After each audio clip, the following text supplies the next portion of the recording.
Maligayang araw mga kabayan. Nagbabalik po muli ang inyong lingkod upang magbigay sa inyo ng mga bago at nagbabagang mga balita. Franz Castro, ayaw talagang tantanang ng panig ng mga Duterte, lalong-lalo na ang dating presidenteng si former President Rodrigo Roa Duterte. Nag-file ng subpoena si Franz Castro against kay former President Rodrigo Roa Duterte, ngunit ito ay nagkamali. Kung maaalala natin, ilang beses na itong ginawa ng kongresistang NPA na to kay former President Rodrigo Roa Duterte, ngunit hanggang ngayon ay wala pa rin tumatama sa kanilang mga sumbong. Diyan natin mapapansin na ang Duterte administration ay talagang malinis. Para sa buong detalye, panoorin ang buong video. At kung bago ka pa lamang sa aking channel, huwag kakalimutang mag-subscribe, pindutin ang notification bell at piliin ang all upang laging maging updated sa mga bago at nagbabagang mga balita.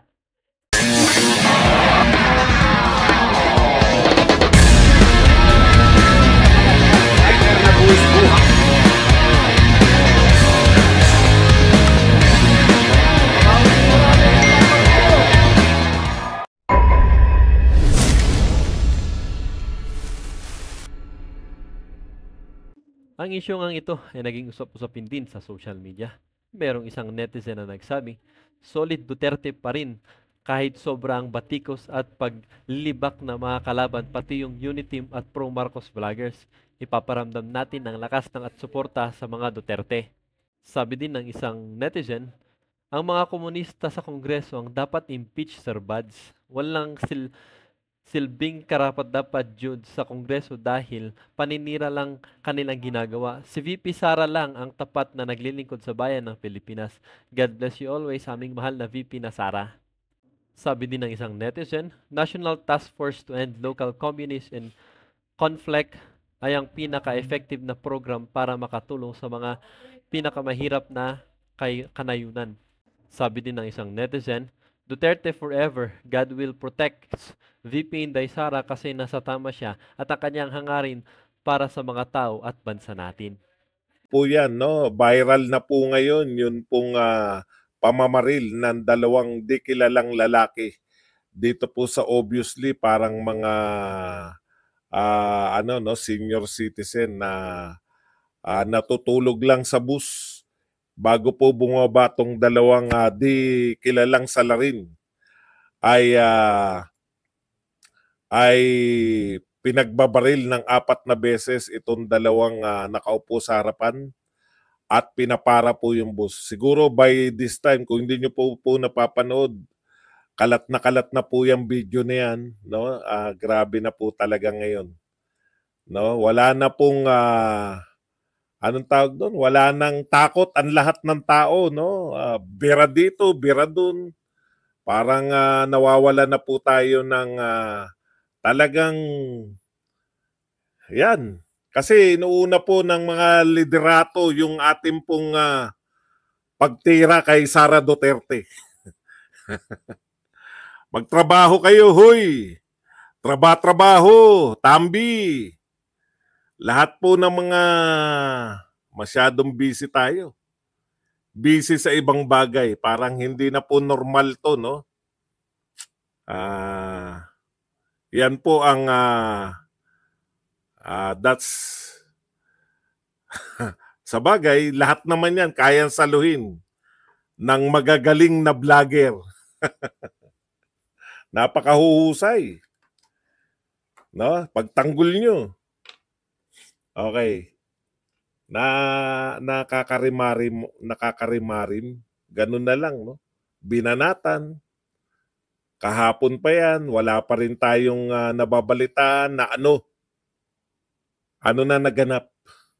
Okay, sa isang banda naman po, ito po, nagwawala po si Ramon Bong Revilla pala. Ramon Bong Revilla Jr.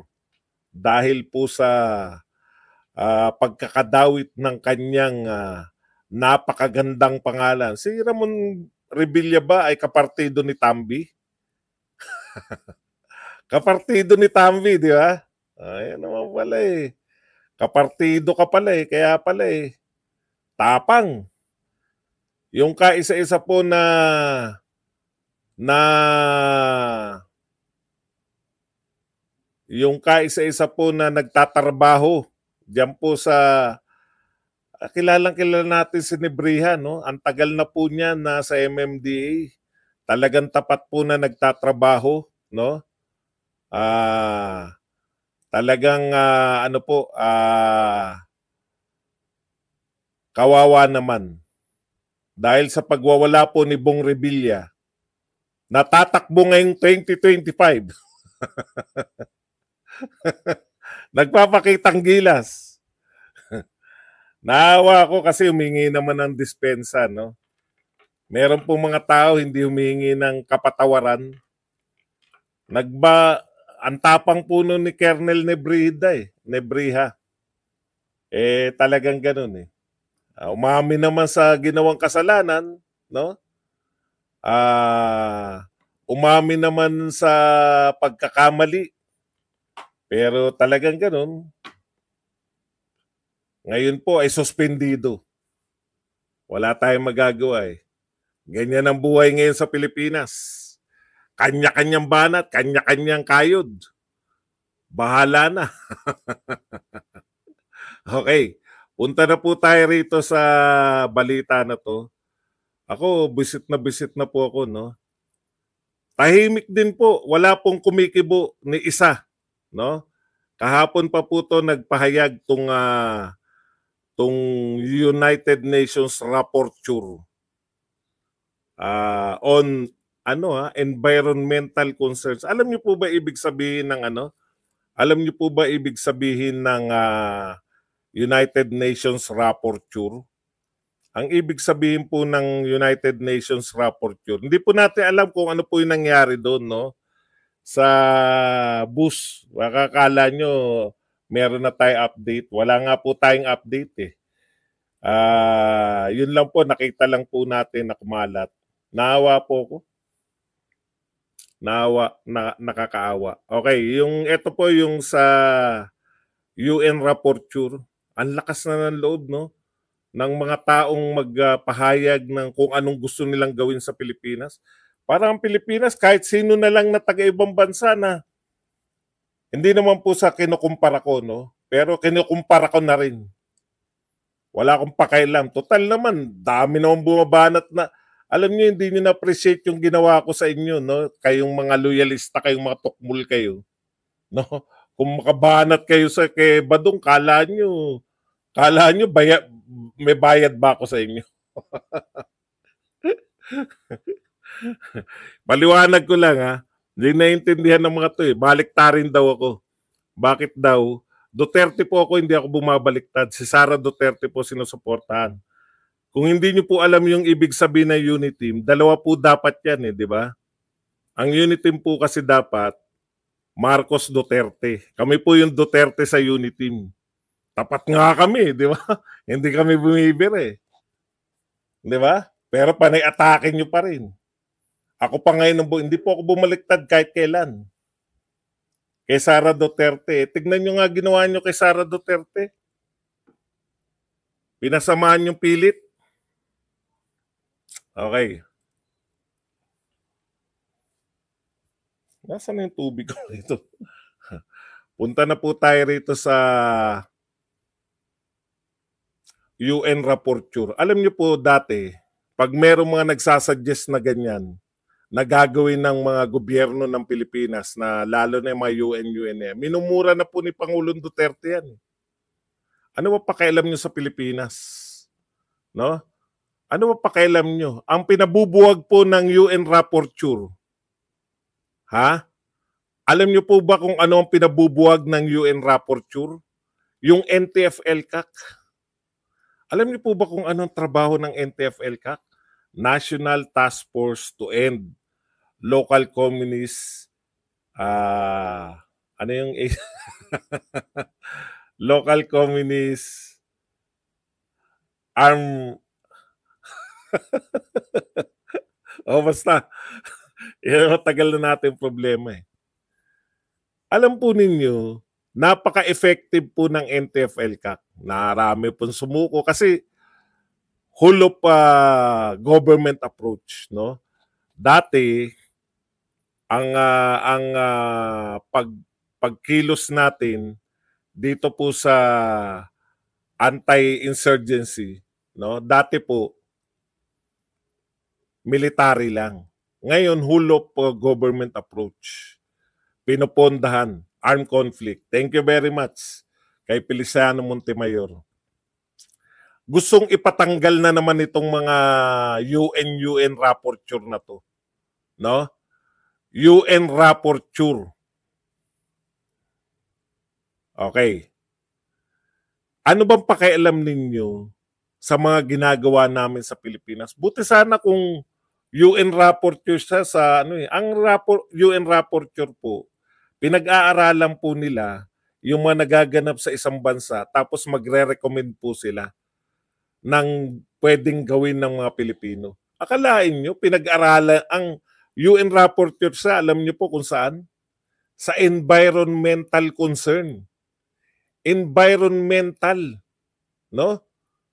Environment po siya dapat. So dapat, ang pinakikialaman niya, mga concern, paano lilinisin yung Ilog Pasig, paano hindi na magdudumi yung Manila Bay, kasi environment eh. Ano pa kailan mo sa NTF-ELCAC?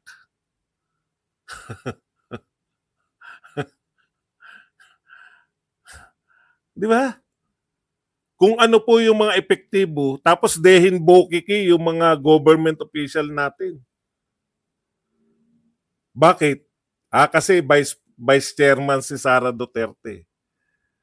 Kasi nga naman, gusto nila basta lahat na may kinalaman sa mga Duterte, gusto nilang pasamain lahat. Di ba? Ganyan po sila eh. Yan ang mga masasarap na ka-unit team. No? Napakasarap nyong ka-unit team. Hindi po kami yung Duterte na simula pa lang ayaw na sa inyo. Hanggang ngayon, walang sinasabing masama si Pangulong Duterte. Hanggang ngayon, walang masamang sinasabi si Sara Duterte sa ating mahal na Pangulo. Pero lahat ng mga karamihan ng mga loyalistang vlogger, puta, grabe, kala mo demonyo eh. Daig pa ng mga loyalistang vlogger makasita sa mga Duterte kaysa mga dilawan at kakamping eh. Tuloy lang kami. Hindi nyo kami kaya. Okay na kami riyan. Hindi na kami umaasa sa inyo. Pagtatanggol namin yung mga Duterte. Alam nyo, kayo lang ang katangi-tanging kayo ni... Alam nyo po ba yung ibig sabihin ng alliance? Meron ka mahita sa akin, meron ako mahita sa iyo, pareho tayong di ba? Dapat ganun eh. Pumayag akong ito sa normal na mga tao normal na kausap. Pumayag akong vice president ngayon, ikaw ang presidente, nanalo tayo. Sa tingin nyo, ano dapat ang sukli nun? Sa normal sa normal na mga bagay, normal na pangyayari, sinuportahan mo ko ngayon, kahit mga magkakaibigan lang susuportahan din kita sa susunod. Putya, itong mga to nanalo pa lang, tablahin na natin yan. Tablahin na natin yan lahat. Habulin na lang natin. Pasamain na lang natin sila. Gawin natin pro-China, gawin natin... anong masasabi nyo ngayon? Tanong ko lang sa inyo, mga magagaling na vloggers. Anong masasabi nyo ngayon? Kamiting ni Biden si Xi Jinping. Pro-China si Biden? Sabihin yung pro-China kasi si Duterte kamiting si Xi Jinping. Pro-China.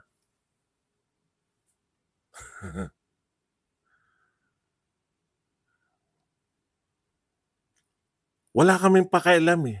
Di ba? Pro-Pilipino kami. Gusto namin yung makinabang. Katulad niyan, pumapalag yung mga UN na naman na yan. Nakikialam na lahat. Lahat na pinakialaman.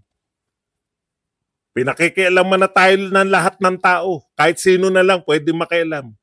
Panahon ni Duterte, minura na yung UN rapporteur na yan. Wala kang pakialam rito, PI ka. Doon ka sa inyo mag-suggest. UN rapporteur on environment, mag-aaral siya dapat ng mga may ang dami nating problema sa environment. Pinakamuraming ilog narito sa Pilipinas. UN rapporteur, para magkasilbi ka, punta ka ron sa pinakamaraming ilog sa buong mundo, matatagpuan sa Pilipinas, yun ang isuggest mo gagawin. Paano lilinisin yung ilog na yun? Kung hindi ako nagkakamali, sa Marilao yun. Dahil sa environment ka. Bakit mo isasuggest na tanggalin, buwagin yung NTF-ELCAC? Ano ba pakialam nyo sa amin? Pinakamatagumpay sa lahat, sa haba ng panahon, no? NTF-ELCAC, dahil sa NTF-ELCAC, malapit na tayo magtagumpay dahil dyan. Kaso, hindi na yata talaga dahil kakampi na . Yun na yata ang bagong ka-unit team. Ang lalakas na ng loob ng mga ka-unit team ni Tambi. Kayo ba bagong unit team? Okay lang. Okay lang sa amin yun.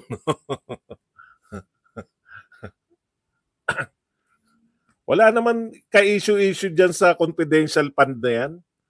Ginawan nyo ng ginawan para pasamain yung mga Duterte.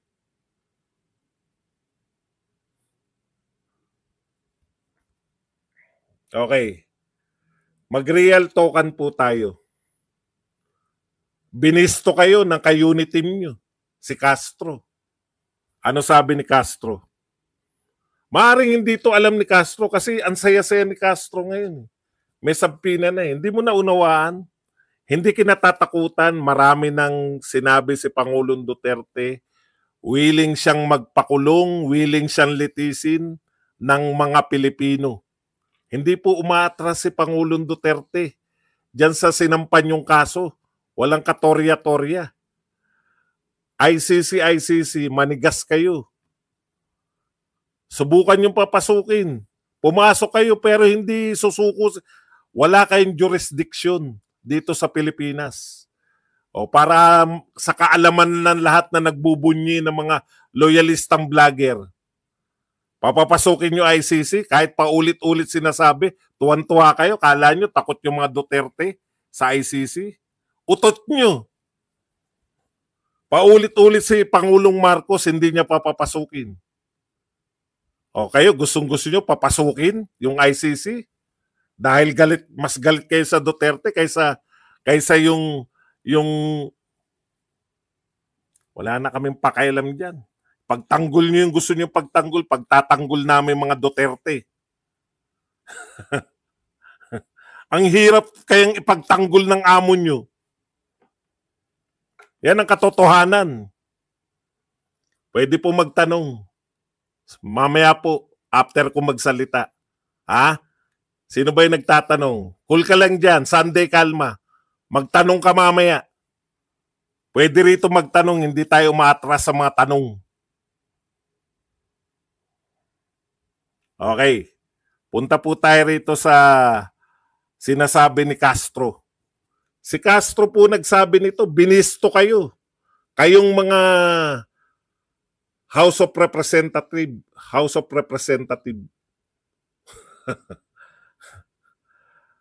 Teka muna, pangalanan muna natin tong rapporteur na to. Kung sa ICC nga, hindi kami natakot . Sa'yo pa, sino ka bang Ian Fry? Subukan mo pumunta rito at dito mo sabihin yan. Ma-fried chicken ka naman namin. NTF-ELCAC, putya, anong kinalaman mo sa environment? UN rapporteur ka sa environment. Ano suggestion mo sa environment? Huwag kang pakailan mo sa NTF-ELCAC. Alam mo ba trabaho ng NTF-ELCAC? Dahil daw nagre-red tagging. Utot mo. Red tagging. Wala nga kaso na red tagging dito sa Pilipinas. Pauso lang yan.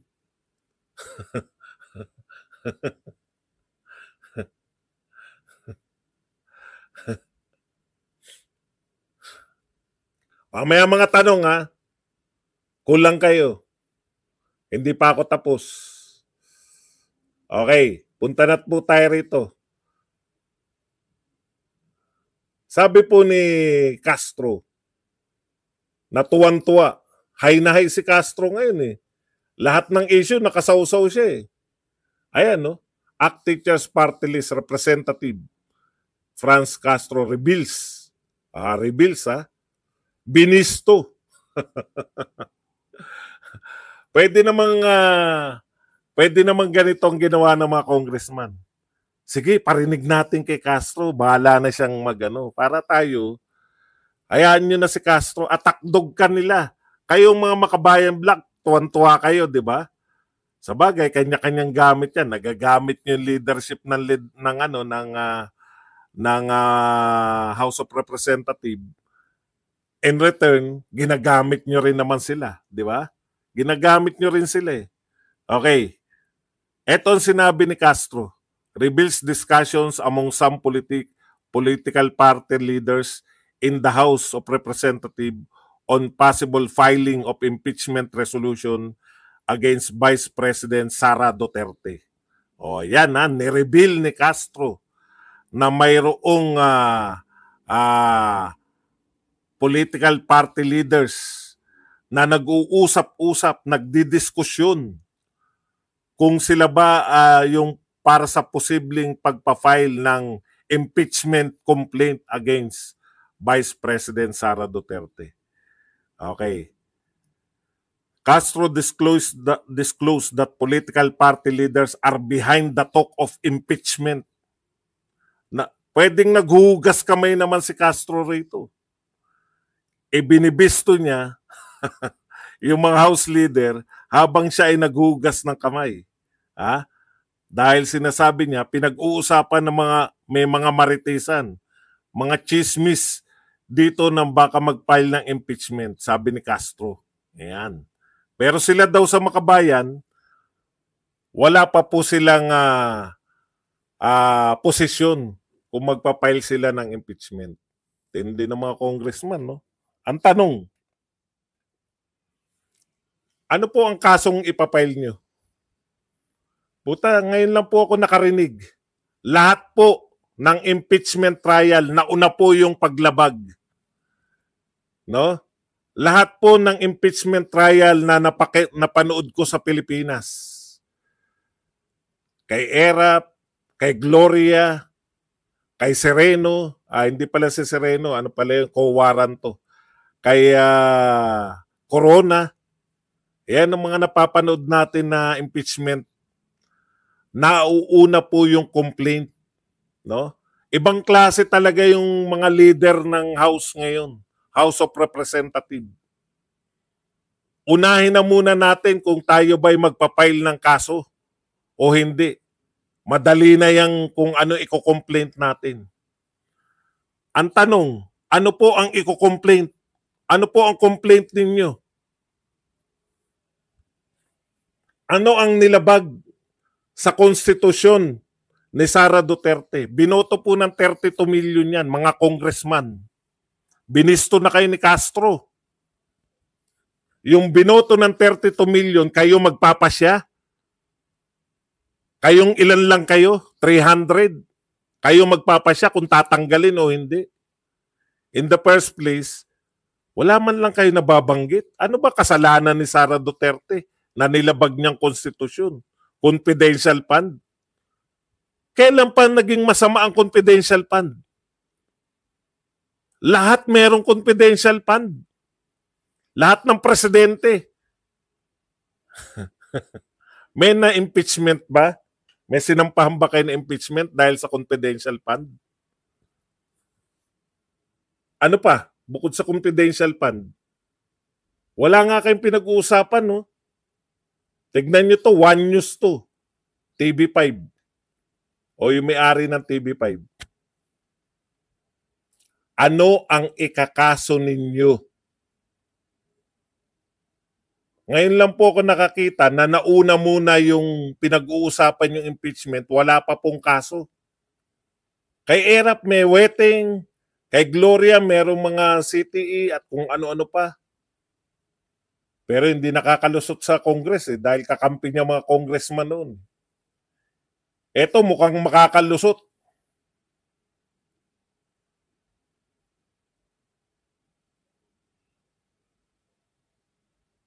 Pero wala pang kaso. Kay Corona meron din, di ba? Yung mga hindi nagpa-file ng wala dun daw yung kayamanan ni Corona sa na napatunayan na mali. Namatay na yung tao, pinagtulungan nyo. Mga politika sa Pilipinas. Ka-unity yung mga yan, ha? Unity yung mga yan. Hindi na ako mag-ano sa inyo.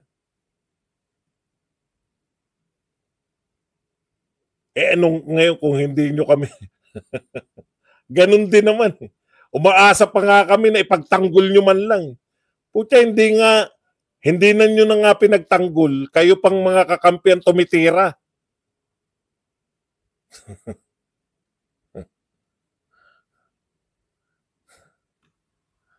Nilinaw po ni Pangulong Duterte, hindi po lahat ng congressman ay magnanakaw. Yun lang pong kumukuha ng 30 to 40%. 30 to 40% ng mga komisyon. Ito pinakamalupit na sinabi ni Pangulong Duterte. Sa sobrang pagkuha ng komisyon, naisipan na ng mga congressman. Ito latest nagugulat kayo, di ba? Sinabi po ni Pangulong Duterte yan. Sabi ni Pangulong Duterte, wag na kayo, naging congressman ako. Naunawaan niya po ang maging congressman. Kaya po naglilipatan. No?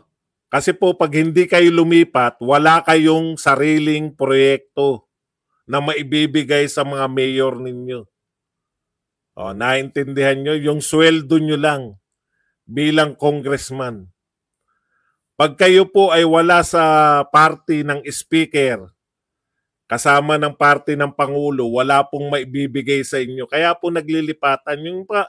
Yung mga hindi marurunong na nagsabi, kaya naglipatan yan dahil siniraan ni Duterte. Utot nyo. Nung panahon ni Duterte, pinakamarami rin siyang congressman. 120 yung congressman niya. Yung iba kaalyado. Ibig nyo sabihin, siniraan ng dating presidente. Siniraan ni Pinoy yung mga congressman na yun kaya naglipatan. Hindi po. Ganun po ang kalakaran. Yung speaker po ang nagbibigay ng mga proyekto. Ang pagkakaiba lang, pag mga Duterte may proyekto, hindi sila nagpapalagay ng pangalan. Hindi sila nagpapalagay ng muka. Project of Davao City Government. Project of wala po, hindi uso sa Duterte yung muka at pangalan. Wala nilalagay sa mga Duterte na MR. Siyempre, hindi naman nila pangalan.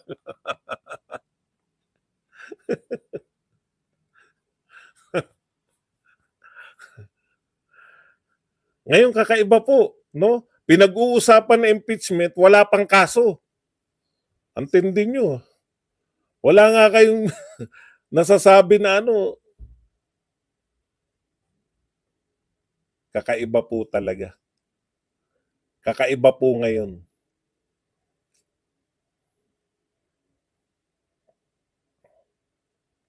Matatalino yung mga yan. Sino po yung kinakausap ni Biden?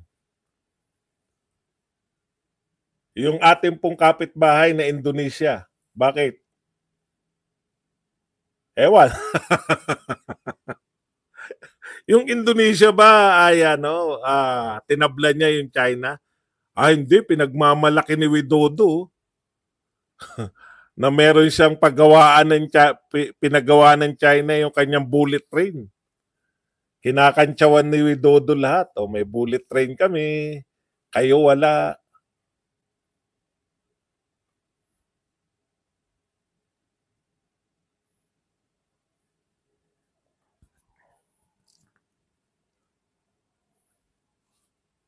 Okay. Ang point lang dito mga kapatid, talagang sagad-sagad ngayon no? Hindi pa nakakaraos kay Castro, may balak naman na mag-counter may balak naman si De Lima na sampahan uli ng kaso si Duterte dahil sa pagkakakulong niya. Bakit hindi mo sampahan ng kaso yung mga tumestigo sa iyo? Yung mga bumaliktad. Hindi pala pwede. Bakit kaya hindi pwedeng sampahan na kung kayo, 'di ba? Kung kayo nakulong dahil sa false testimony, ang una kong kakasuhan yung nag-false testimony, maliban na lang kung 'di ba? Kung may kasunduan kayo.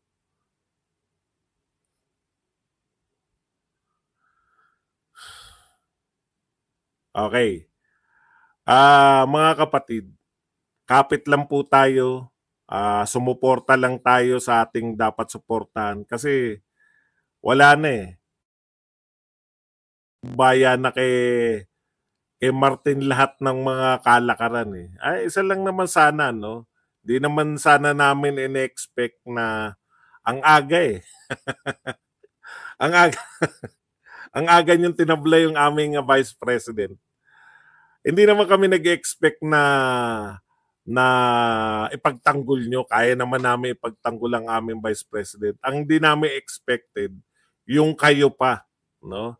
Yung mga kaalyado pa, yung kamag-anak incorporated pa. Kamag-anak na incorporated Pero tandaan natin, nagsabi na si Tatay Digong, gusto mong tumakbong presidente, Martin, baka sa Leyte hindi ka manalo. Dahil diyan pala hindi ko alam ganyan diyan pala pinanganak si Pangulong Duterte sa Leyte. Baka sa Visayas hindi ka manalo. Sa Mindanao, tsak hindi ka mananalo. Yan lang po ang ating topic para sa araw na to. Ngayon na po ang panahon. Sa napanood niyong video mga kabayan, ano naman po ang inyong mga opinion? Ang ating comment section ay bukas para sa inyong mga komento at reaksyon. Huwag kakalimutan, do not let your thoughts left unspoken. As citizen of this country, your opinions matter. Huwag pong mahiyang magbigay ng inyong saloobin mga kabayan. At syempre, huwag nyo din pong kakalimutan i-share ang video ito upang ang iyong mga kapamilya, kasama, at inyong mga kaibigan ay maging aware din sa kung anong nangyayari sa ating bansa. Huwag din po kakalimutang mag-iwan ng like. Hanggang sa muli!